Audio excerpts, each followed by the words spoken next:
Okay, and yeah, go for it. Cool, what's up, guys? Chris from Call on Gamers.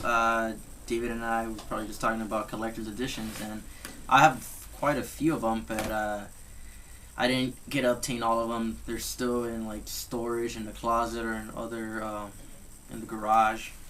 But these I usually obtain from my room, and I just want to show off my first one. These two are my favorite ones, but this one's kind of a recent one, and big fan of Atlas. It's Shin Megami Tensei. Um, Five? No, four. I'm Four. sorry. Everybody always. I'm always at work and people's like, "Do you guys got Grand Theft Auto IV?" That they say. Oh, anyways, Shin Megami Tensei 4. We did get the game at work, but we didn't get the collectors. So this was through pre-order only, and I think it was like 44.99. yeah, like how many would you say is like the first printing are collectors? For 3DS titles, usually around $45 to $50. Yeah, so there's like these like the first printing are usually limited on um, collector's edition, and the next printing is always just a game by itself, and then most people are going like crazy trying to look for the collectors. But I like it. This is a usually way bigger box than what the game comes in, and then you get the game, of course. I already opened. This has all been open. I take care of my stuff, and what I do have in here is Project X Zone. I'm currently playing Shin Megami Tensei 4. I know this came out a while back ago, but I just finished the Legend of Zelda Link Between Worlds. So yeah, and it's pretty cool because it's a strategy slash design book, and it helps you with against each villain character in the game, and yeah, like it shows like the each level you need to get to. Pretty cool. What else we got? Not really any concept art, because when I see this stuff, I always look at baseball stats, like all this stuff right here. But this is What? the stuff that's gonna help you out. The HP. Well, you said baseball stats. Is there actually like a baseball mini game in there? No, Uh, no. When you look at it, it looks like that. When you look at it, look, it looks like stats. But yeah, this helps you out against each, like against dragons,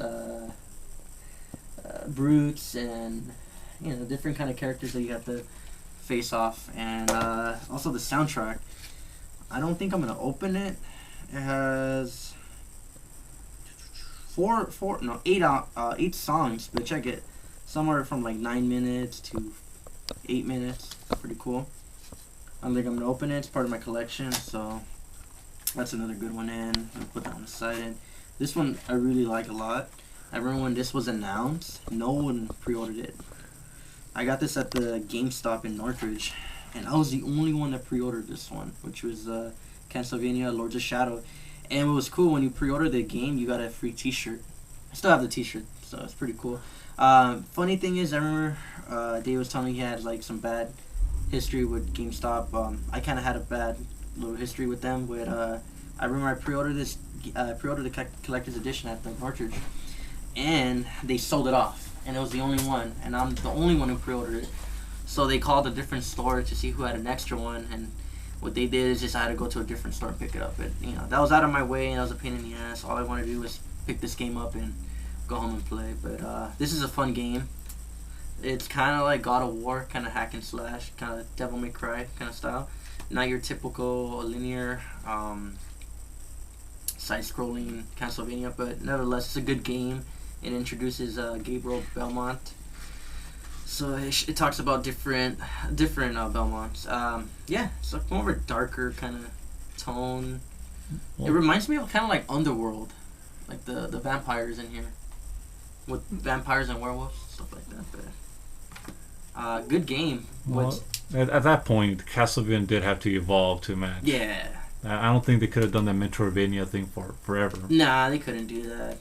I'm actually excited about Lords of Shadow too, but no collectors on that one. Well, not yet. They haven't announced it. They have one for I think the Europe. Europeans are going to get a collector's edition. Which one? The Europeans, like Yeah, they are. It comes with like these little figurines in a coffin set, which looks pretty rad. But this one's cool. I like it. I like when they come in books like this, and then I got the game there, and then it's also the soundtracks in here. Have you played that in a CD yet? Not yet. I'm gonna pop it into my PlayStation, and then also like design, concept, art, and all that good stuff. So this was cool. The game was 59 when it came out, so this was 79, 80 bucks. I mean, I think it's worth it. And this is my first collector's for the PS3. Okay, so when I bought this, I didn't own a PS3 yet, so I bought this because I'm a huge Metal Gear fan. So Metal Gear Solid 4, Guns of Patriot Limited Edition. This was, I think it was around 89, 99? like 90 bucks. 90 bucks, yeah. And it still has its cardboard smell. It smells like a notebook, like David was saying. So what this one came in, it's just box, and it came with the soundtrack and the making of the game. So it's a Blu-ray. I guess, and I have not listened to this since I bought it. It's a good soundtrack. Oh yeah. You should have done that already. Yeah, dude, I take care of my stuff. I do too, but at least I enjoy what I have. Yeah, look at that. No scratches whatsoever. Okay, so right here, and this is the game. I know you're asking, like, oh, where's the cover at? Well, I went to this Metal Gear event for Metal Gear Rising. Was it Metal Gear Revengeance? Yeah. So the one with Raiden. That was at the GameStop in City Walk. So the way that worked was you pre-order the game, you get this ticket that allows you to get into the Hard Rock Cafe VIP. So the first people who pre-order it and get the first 100 people get in there. I think it was 100 or 100 people. 100 or 150. I don't know. We went really early, my friend and I, and then we were pretty much maybe like the 20th person. So we got in. It was cool because it was like VIP to 150 people, unlimited drinks, open bar. They had theme drinks from Metal Gear. So I had one like for like Raiden something, and one for like the villains of each game. So that was pretty cool. So after we drank most of the drinks, they're like, "What else can we get?" So it's like, "Hey guys, you guys can get whatever you want." So open bar. But I'm off subject. It was a great night. Point is, I took the cover off because the creators for Metal Gear was there for Metal Gear Revengeance, and then the guys from Konami was there. Kojima wasn't there. I think Kojima was in either London or at Japan doing the release for that game. But I did get the guys to sign from Platinum and from Konami, and the guys did work on Metal Gear Solid 4.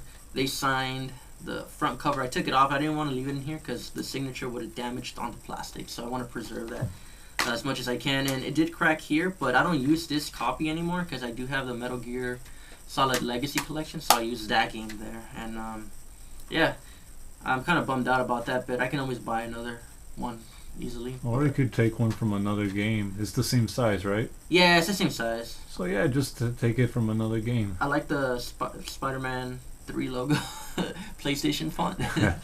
But yeah, I guess I have more collector's edition. I have my awesome Street Fighter collector's editions, but yeah, that's pretty much all. And I don't know if David's gonna show any of his collector's edition. I guess in another set because the battery's about to die on this thing. All right, I'll see you guys.